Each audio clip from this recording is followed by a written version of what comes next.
அதே மாதிரி இன்னைக்கு கேரளாவில் பார்த்தீங்கன்னா ஹெல்த் கேர் ஜீரோல இருக்கு. ஹெல்த் கேர் சுத்தமா கிடையாது. மக்கள் இங்க இருந்து வேற இடத்துக்கு போயிட்டு இருக்காங்க.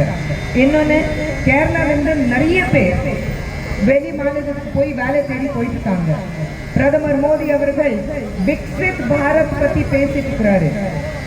100 வருஷம் நம்ம சுதந்திரம் கொண்டாடும் போது நிச்சயமாக India will be the self sufficient country, Viksit Bharat நாங்க உறுதியாக உங்ககிட்ட சொல்றோம்.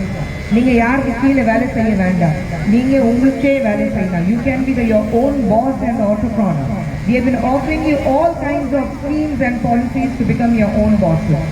இன்னைக்கு வெளிநாட்டில் இருக்கிறவங்க எல்லாரும் திரும்பி இங்கே வந்துட்டு இருக்காங்க. நம்ம நாட்டிலேயே இவ்வளோ நமக்கு வசதிகள் பண்ணி கொடுக்குறாங்க. ஏன் நம்ம வெளியூரில் இருக்கணும்? நம்ம பாசம் பந்தம் சொந்தம் எல்லாத்தையும் விட்டுட்டு எதுக்கு வெளியில இருக்கணும்?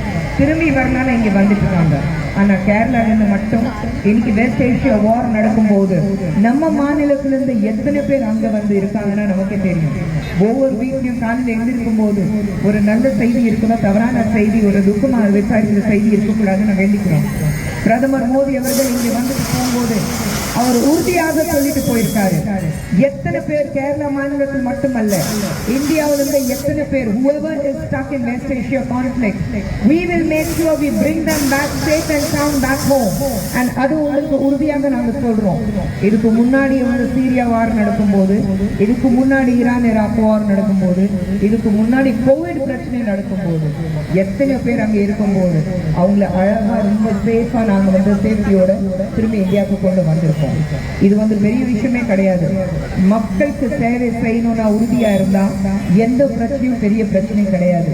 பாஜக பொறுத்த வரைக்கும் நம்மளுடைய மாண்புமிகு மதிப்புக்குரிய பிரதமர் மோடி அவர்கள் இருக்கும்போது எது பத்தி நீங்க கவலை வேண்டாம்.